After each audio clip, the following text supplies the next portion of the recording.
High guys, காரசாரமாக கார தோசை வந்து செய்ய போகிறோம். தக்காளி தோசை கொஞ்சம் சுருக்கனு காரம் இருக்கும். ஸோ ஃபஸ்ட்டு வந்து பார்த்தீங்கன்னா மிளகும் சீரகமும் சேர்த்துருக்கேன். மிளகு வந்து கொஞ்சம் தக்காளி சேர்க்கறதுனால அந்த கோல்ட் ஆகாது, அதனால நான் மிளகு சேர்த்துருக்கேன். பூண்டு கொஞ்சம் நல்லா தேவையான அளவுக்கு பூண்டும் காஞ்ச மிளகாய் சேர்த்தாச்சு.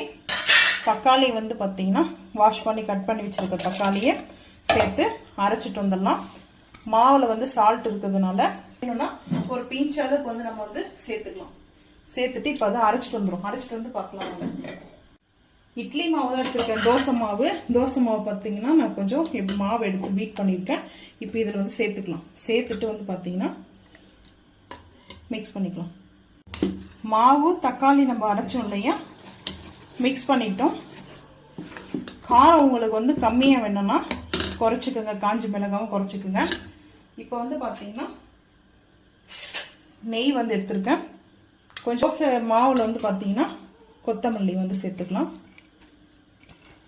கொத்தமல்லி கம்பல்சரி வந்து சேர்த்துக்குங்க. அந்த டேஸ்ட் வந்து பார்த்தீங்கன்னா நல்லா ரெஸ்டாரண்ட் ஸ்டைலில் வந்து சாப்பிட்ற மாதிரி இருக்கும். டேஸ்ட் வந்து பார்த்தீங்கன்னா தவா வந்து பார்த்தீங்கன்னா வச்சு ஹீட் ஆகிடுச்சு. தோசை பேப்பர் ரோஸ்ட் மாதிரி வேணும்னா பேப்பர் ரோஸ்ட் மாதிரி வந்து நீங்கள் சேர்த்துக்கலாம். நான் வந்து மீடியமாக வந்து எடுத்துருக்கேன். தக்காளி வந்து பார்த்தீங்கன்னா இந்த கார தோசை டேஸ்ட் சூப்பராக இருக்கும். கீ வந்து பார்த்தீங்கன்னா ஆட் பண்ணிக்கிறேன்.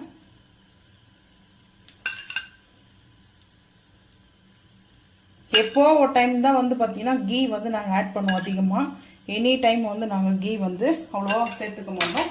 ஸோ டெய்லி வந்து நம்ம யூஸ் பண்ணுறது இல்லை இல்லையா. ஸோ இப்போ வந்து பார்த்தீங்கன்னா கேப் வந்து போட்டாச்சு. கேப் ஓப்பன் பண்ணிட்டு அந்த கீ வந்து பார்த்தீங்கன்னா இந்த மாதிரி ஒரு ப்ரஷ் வச்சுருக்கேன். ஸோ இதில் வந்து அப்படியே அப்ளை பண்ணிக்கலாம். கம்பல்சரி இதை அப்ளை பண்ணலாம் அப்படின்லாம் கிடையாது. ஸோ நான் அந்த மாதிரி சும்மா ஈவனாக வந்து கீ வந்து இது பண்ணுறேன். ஸோ இப்போ பாருங்கள், சூப்பராக வந்து தக்காளி தோசை. இந்த தோசைக்கு வந்து பார்த்தீங்கன்னா சட்னி, நம்ம சட்னி இல்லாமல் வந்து சாப்பிடலாம். இந்த வந்து சட்னி செஞ்சுருக்கேன். சட்னி வேணும்னா கம்பல்சரி வந்து கிடையாது. சூப்பராக இருக்கும், டேஸ்ட் அல்டிமேட்டாக இருக்கும். ஸோ அதுக்கப்புறம் பிளேட்டிங் வந்து பார்த்துக்கலாம் வாங்க. தக்காளி வந்து தோசைக்கு தக்காளி தொக்கே வந்து செஞ்சுருக்கேன். தொக்கு வந்து என் ஹஸ்பண்டுக்கு ரொம்ப பிடிக்கும். எனக்கு வந்து தோசைக்கு தக்காளி தொக்கு ரொம்ப பிடிக்கும். ஸோ அந்த தக்காளி தோசை வந்து பார்த்தீங்கன்னா நல்லா சுள்ளுன்னு காரசாரமாக ஒரு பைசியான ஒரு தக்காளி தோசை. இதுக்கு சைடிஸே தேவை கிடையாது. இருந்தாலும் நான் சும்மா வந்து தக்காளி தொக்கு வந்து செஞ்சுருக்கேன்.